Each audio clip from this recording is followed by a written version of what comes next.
Hello everybody, welcome to JLABTV. I am JLAB and this is Football Manager 2017, the Unemployment Challenge. And I'm looking at my finances, which are looking a lot healthier than they were at this stage last season. Now, admittedly, it's not perfect, it never will be perfect as far as I am concerned. But it looks rather good, considering I've got £16.5 million in the balance and could potentially be doing well, and at the moment we're looking good. And really this season we've already gained £98 million, whereas last year we only got 150 million. So TV revenue from the Champions League is already looking good in that regard, and prize money is also looking promising. It's actually more the prize money from the Champions League than anything else that we got the £12 million for, but there's also added revenue as well from that. So that's nice. And it's just very, very exciting for me. Though admittedly, we also had a loss of last year of 153 million, which means I only lost £3 million in total. Okay. And I've already lost 73 this year, which means I've got a profit of £25 million so far this season. Which is very nice. Yeah, 25 million this season. And I'm hoping that this can continue and that we can increase our funds. I don't want to lose money in the season going ahead. And according to the projection, I will still be in the red at the end of the season, though admittedly, they predicted I was being a lot lower in the red than I was before, and I'd be losing £21 million. Though I don't think that will be the case, personally, because I feel we will not have that issue. Yes, we are losing £1.5 million due to the bank loan every month, which is not my fault. It's more due to my predecessor's fault for being an actually moron with the money. And I'm hoping that we can get a bigger transfer budget sooner rather than later. I think we will. I think we will not have to worry about having a transfer budget of just 1.3 million, though that could be something that we need to address in the future. And that's providing I continue this series after this season and or stay here at Benfica after this season. Who knows? But anyway, let's look at the matches that we had in the month of October. So our first match of October was an away game in the Champions League against Manchester United, and we were beaten 2-0. I could not cope with this side at their ground, though I think it might be a different story when they come visit us, but either way, they were good, they were dominant, they made us feel crap, and yeah, we did have the rest of the times. Danilo Silva had a poor game. I brought Hugo Lazaro on. He was better, though we couldn't get a goal either way. And I need to really think of ways to cope away from home against big teams in the European competitions. It's why I'm very confident that if we were to progress, it'd be a bit of an upset, since we've got 80 Milan away from home still to go through. So yeah, we managed to win away from home against Aruca, and they were good. We did manage to beat them, and it wasn't as easy as I thought. Mikel Leite got his first ever goal for the club, and Hugo Lazaro also got his first ever goals for the club, in a game which I felt should have been a bit more comfortable, but it wasn't. And I think we were helped in the end by the red card of Jorge Pinto, but yeah, it wasn't brilliant. We need to do better in these games, I feel, against a team that is not as big as Benfica anyway. And also I gave Diego Costa his debut. I think it was his debut. It was either that or he was replacing an injured player. And I was bringing in players because of injuries and such. Either way, we could have done better here, I feel. Even if we did win. Our next game was the Taça de Portugal third round match against Villa Verdense. Now, I think that's how you say it. We had a comfortable game against, again, Mikel Leite scored, and Lazaro got a hat-trick this time, so he's now got 5 goals in 2 matches. The question is, could he continue that sort of form in all competitions, or was those 2 matches just a one-off occasion? Who knows? I did rest a lot of players in this match, and I did give debut. I gave a debut to Bruno Jesus.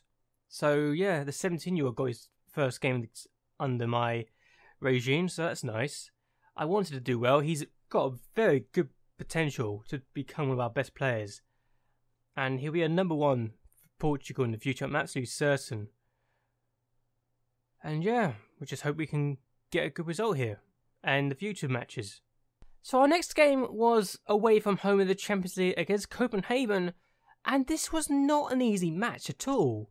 We may look like we dominated, but for the most part we were struggling to break them down and get shots on goal.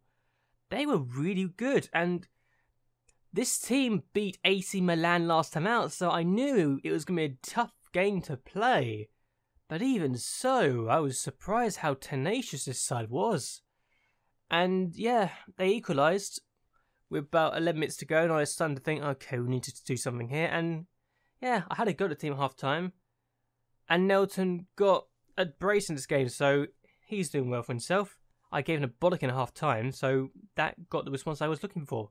Good to know I can still inspire improved performances. Yay. Now this game is not going to be one I look back with fondness. Maritimo away from home in the league. We were 1-0 up, 57 minutes in. Nelton got another goal. 3 goals in the last 2 matches. Good for us. Then Miguel Leite got 2 yellow cards in 2 minutes, giving him sent off after he came on from the bench in the 62nd minute. He'd only been on the pitch for 60 minutes and got himself sent off. Then they equalised. Then Alexander Ira got himself sent off after getting his 2nd yellow card in 14 minutes. And then Maritimo got 2 goals. So we finished this match with 9 men. I was absolutely livid with my players for causing us to have this sort of situation. And Maritimo upset us. So we have suffered our 2nd defeat of the league campaign. I cannot believe I was forced to suffer for that. Now the next question is, can I bounce back from this? That defeat in the last match didn't look good for us. Yes, we were the first team to score against Maritimo this season. It took 8 games for them to concede their first goal. But now we're below them in the league and are in 4th place. So 2 defeats in the last 3 matches. The last one is by no means my own fault. I have to wonder, is there a possibility I could be sacked before the end of this calendar year? Especially if I don't qualify for the knockout round of the Champions League, which is what is expected from me this season. And let me show you that table now. So here's the Champions League, and Group A is a shocker. Anderlecht and Barcelona top 2, and top in the group. Roma and Monaco bottom 2. Anderlecht have already surpassed expectations. Group B, Manchester United top, Copenhagen 2nd, AC Milan 3rd, Benfica 4th. Every single team on 4 points, and the only reason we are down in 4th is goal difference. That's literally it. Group C, Chelsea, Ajax, Ludogorets and Wolfsburg. Wolfsburg lost all 3 matches. I don't know how that happened. Group D, Dortmund top their group with Porto in 2nd, Shakhtar in 3rd and Basel 4th. I think that's the one group that makes sense to me. Group E, Arsenal, Hearts, Dinamo and Atletico Madrid. Dinamo have managed to beat Atletico Madrid 2-1. Hearts lost to Atletico Madrid and drew against Arsenal and beat Dinamo. Group F has seen Real Madrid and PSG take off. Sporting Lisbon and Besiktas nowhere to be seen. Group G, Bayern Munich and Juventus taking off with Zenit and Etienne nowhere to be seen. Group H, Man City, Napoli, Leverkusen and Red Bull Salzburg, as you'd expect. Also, we now got our Taca de Liga groups, and we have got a group full of teams in the lower divisions, and we should really win this. Let's be honest, we should go through comfortably. But can we? That's my question now. But anyway, I'm actually going to end this video here. It's been a strange month, and the Champions League confuses the life out of me. I hope you have enjoyed this video. I hope you'll like and share this video, and that you will subscribe to my channel it really does help me out a lot. And so anyway, until next time, goodbye and well, good night.